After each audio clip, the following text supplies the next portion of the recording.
Кніга паўторанага закону, раздзел 22. Калі ўбачыш вала або авечку брата свайго, якія заблукалі, не пакідай іх, але вярні іх брату твайму.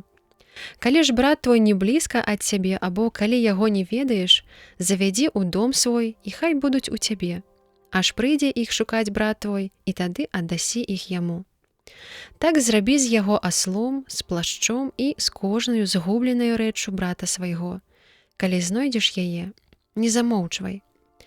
Калі ўбачыш, што асёл або вол брата твайго упаў на дарозе, не хавайся, але падымай разам з ім. Хай не апранаецца жанчына ў мужчынскае адзенне, а мужчына хай не ўжывае адзення жаночага, бо агідны Господу Богу твайму кожны, хто гэта робіць. Калі, ідучы дарогай, знойдзеш на дрэве або на зямлі птушынае гняздо з маці і птушанятамі, або з маці, якая выседжвае яйкі, то не бяры маці з птушанятамі. Маці пусці, а дзяцей вазьмі сабе, каб табе добра было, і каб доўгімі былі дні твае. Калі збудуеш новы дом, дык зрабі на даху тваім кругом агароджу, каб не навесці крыві на дом свой, калі хто-небудзь зваліцца з яго.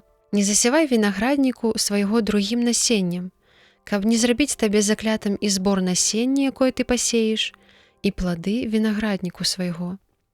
Не ары на вале і асле разам. Не апранай адзення сатканага з воўны і лёну разам. Зрабі сабе фрэнзлі на 4 рагах плашча твайго, якім акрываешся.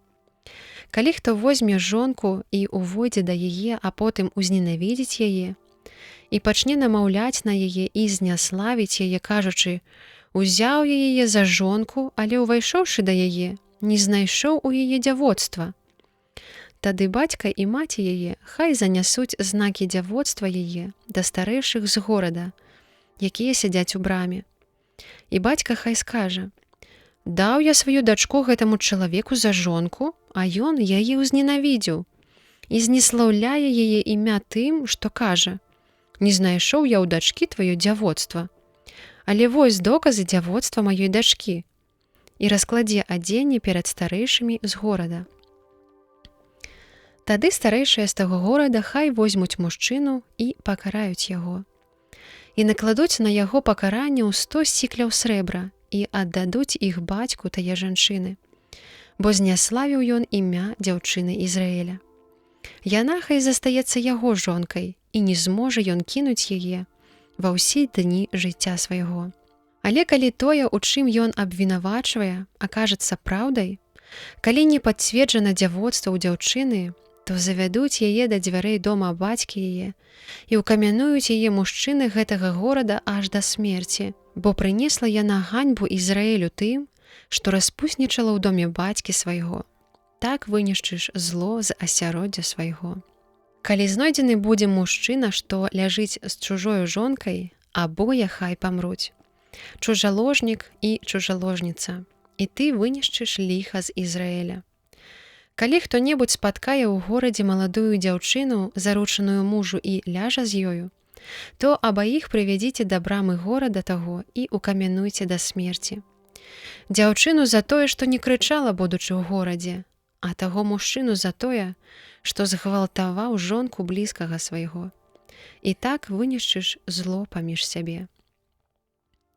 Калі, аднак, мужчына знайшоў на полі заручаную дзяўчыну і, схапіўшы, лёг з ёю, хай ён адзін памрэ, а дзяўчыне хай нічога не будзе, няма на ёй смяротнай віны, бо падобна, як чалавек паўстае супраць брата свайго і забівае яго, тое ж і дзяўчына пацярпела.